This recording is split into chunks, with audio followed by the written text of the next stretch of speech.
Universitas Negeri Jakarta melalui LPPM UNJ, menyelenggarakan Riset Expo dan LPPM Award 2026. Kegiatan ini mengusung tema, Globalisasi Riset UNJ untuk meningkatkan dampak dan daya saing, sebagai bagian dari DAIS Natalis ke-62 UNJ.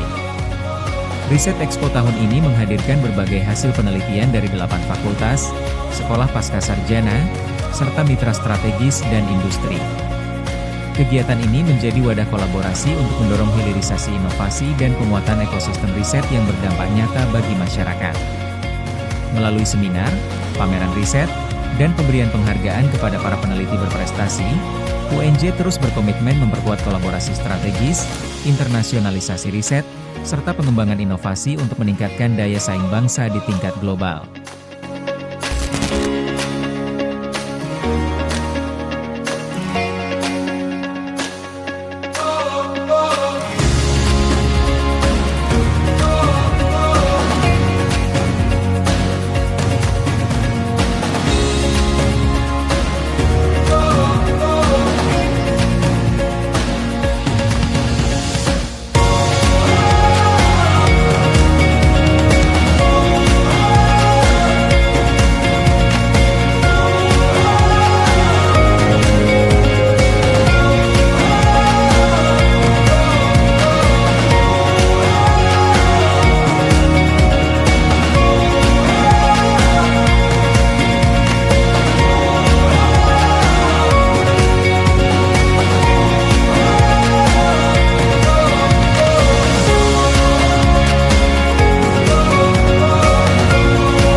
Kalau kita bicara dampak, tentunya kita harus memikirkan relevansi karya-karya riset tadi, karya-karya saintek tadi dengan kebutuhan masyarakat.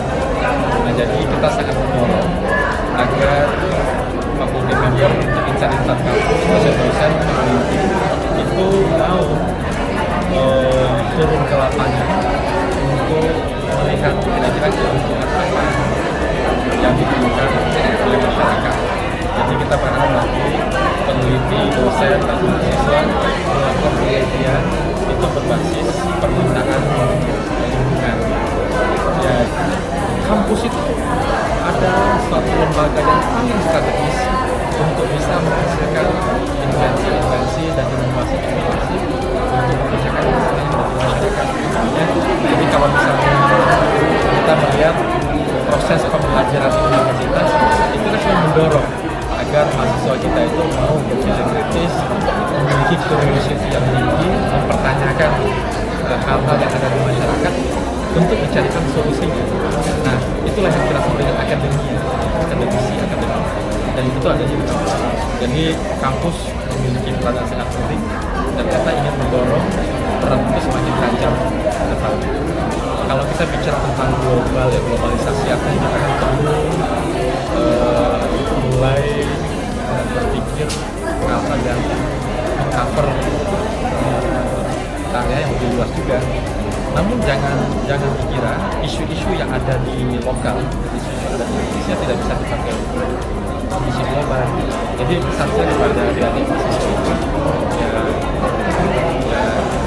perbanyaklah meninjau lapangan, kemudian identifikasilah masalah-masalah terdekat yang ada di sekitar kita, kemudian rela memecahkan masalah-masalah terdekat.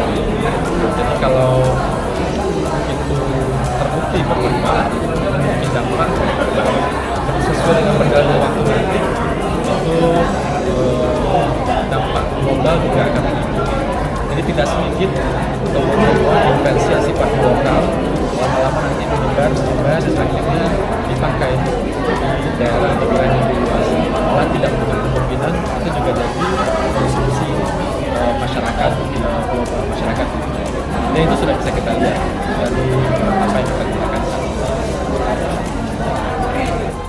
Halo, saya Murti Kusuma Wirasti. Saya Direktur Inovasi dan Hilirisasi Sistem Informasi dan Pemeringkatan Universitas Negeri Jakarta. Terkait dengan penelitian-penelitian di Universitas Negeri Jakarta khususnya dan juga peneliti-peneliti secara umum, ada tantangan yang cukup berat, yaitu bagaimana penelitian itu bisa berdampak. Berdampak itu terlihat dari bagaimana penelitian itu bisa diimplementasikan untuk mengatasi berbagai macam problem di masyarakat. Oleh karena itu, peneliti-peneliti di Universitas Negeri Jakarta khususnya, baik yang senior maupun peneliti-peneliti muda, perlu mempersiapkan pemahaman yang utuh tentang problem-problem yang terjadi di masyarakat dan juga problem-problem yang terjadi secara khusus mungkin di ranah yang menjadi fokus dari Universitas Negeri Jakarta. Bagi kami dari Direktorat Inovasi dan Hilirisasi, fokus utama kami adalah membantu dan memfasilitasi peneliti-peneliti di Universitas Negeri Jakarta agar bisa meningkatkan kualitas untuk siap terapan di masyarakat. Oleh karena itu, kami mendorong peneliti-peneliti untuk memanfaatkan fasilitas yang kami siapkan, yaitu seperti pengujian-pengujian produk, baik pengujian pada level laboratorium maupun pada tahap implementasi di masyarakat. Selamat melakukan penelitian dan melakukan inovasi yang bermanfaat bagi masyarakat. Ya, perkenalkan, saya Feti Fatimah Zahroh dari Universitas Terbuka.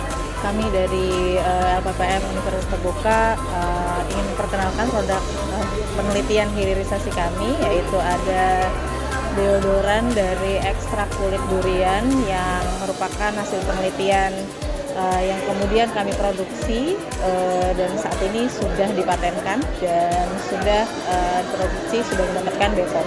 Deodoran dengan ekstrak durian ini dia mengandung alkaloid dan flavonoid yang dia bisa membunuh bakteri yang bakterinya merupakan bakteri yang ada di kulit ketiak kita. Dan manfaatnya ini bisa mencerahkan kulit dan juga membunuh bakteri. Produk ini sudah dipasarkan dan bisa dibeli di online shop ya, di Daleta Essence atau ada juga di Instagramnya Daleta Official, dan teman-teman bisa mendapatkan produk ini di online shop. Ini namanya Blue Whale.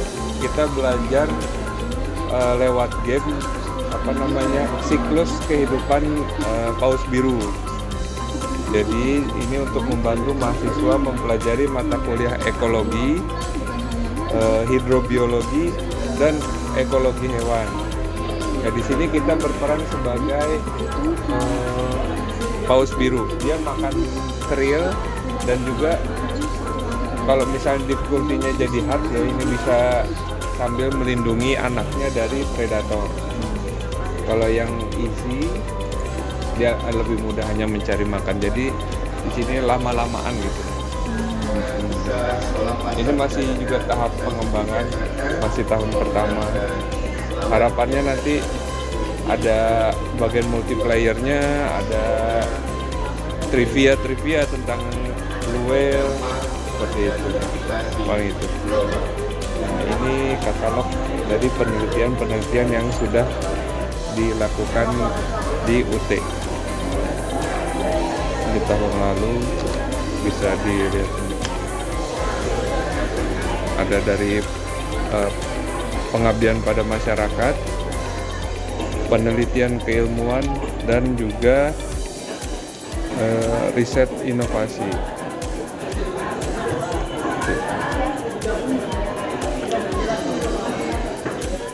Oke, baik. Perkenalkan, nama saya Rivaldi Fazri dan rekan saya Ebin Dionatan.